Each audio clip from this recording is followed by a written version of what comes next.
Drama serial की अगली आने वाली किस्तें बहुत ही इंटरेस्टिंग होने वाली है, क्योंकि अगली आने वाली किस्तों में निहाल ने अपना बदला पूरा करना है।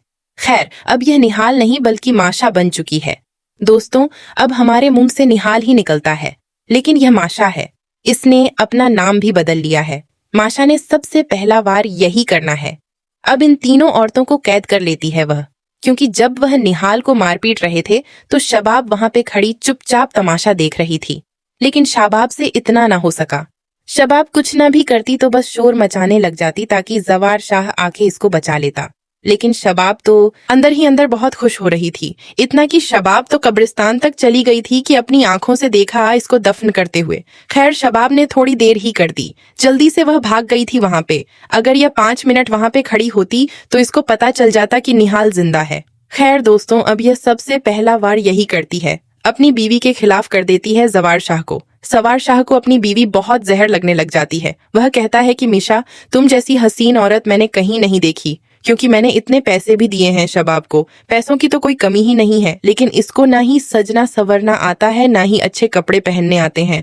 मैं जब जब तुम्हें देखता हूँ तो मेरा दिल करता है कि काश कि तुम मेरी बीवी होती। इतने में मशा खुश हो जाती है और इसको अपनी बीवी के खिलाफ कर देती है। कहती है कि जवार शाह साईं, मैं आपसे एक बात करना चाहती हूँ कि यहाँ पे आपकी बीवी शायद लगता है सुतेली माँ है। इतने में जवार शाह हैरान हो जाता है। कहता है कि इसको तो हमने बताया भी नहीं था, इसको कैसे पता कि यह सुतेली माँ है। फिर जवार पूछता है कि तुम क्या कहना चाहती हो मिशा। मिशा कहती है कि मैंने अपनी आंखों से देखा है, आपकी बीवी इतना मार रही थी इस छोटे से मासूम से हुनैन शाह को। इतने में जवार शाह को तो गुस्सा आ जाता है। कहता है कि शबाब की जुर्रत कैसे हुई मेरे बेटे पे हाथ उठाने की। खैर, वह अपनी बीवी पे बहुत जुल्म करने लग जाता है, जोरदार थप्पड़ मारता है। कहता है कि आज तुमने साबित कर ही दिया कि तुम सुतेली माँ हो। बेचारी शबाब तो देखती रह जाती है। कहती है कि आखिर हुआ क्या है। सवार शाह, मुझे बताओ तो सही, मैंने किया क्या है जो तुम मुझ पर मारने पे आ गए हो।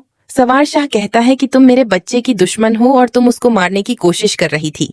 इतना के मशा अपने बेटे को, जो उसका अपना बेटा है, हुनैन शाह को नींद की गोलियां खिला देती है और कहती है कि शबाब ने मेरी आंखों के सामने इसको यह दवाई पिलाई थी और झूठ बोला था कि यह इसको आराम पहुंचाएगी। डॉक्टर्स भी बता देते हैं, कहते हैं कि यह तो बच्चे को मारने की कोशिश की गई है। निहाल तो अपने ही बेटे की दुश्मन बन गई है। इतना उसके सर पर खून का बदला खून सवार हो चुका है कि अब वह अपने बेटे को भी नहीं बख्श रही, और वह यही कह रही है कि मैं तुम्हें मारना तो नहीं चाहती हूँ नैन शाह, लेकिन मैं बदला लेना चाहती हूँ इन सब से, और मेरी दुआ है कि तुम्हें कुछ भी ना हो। यह कह के वह अपने बेटे को नींद की गोलियां खिला देती है ताकि सारा इल्जाम शबाब पे लग जाए। और शबाब पे जब इल्जाम लगता है तो बेचारा जवार शाह तो पागल हो जाता है। कहता है कि मुझे नहीं पता था कि तुम इतनी घटिया औरत हो जो मेरे बेटे की दुश्मन बनी हो। शबाब, तुमने उसको गोलियां खिलाई ताकि वह मर जाए। अब शबाब को समझ आ चुकी है कि यह सारा कुछ माशा करवा रही है। जवार शाह को मिशा कहती है कि जवार शाह, आप तो बहुत अच्छे लगते हैं, लेकिन आपकी बीवी बिल्कुल भी अच्छी औरत नहीं है। इतने मासूम बच्चे पे कौन जुल्म करता है।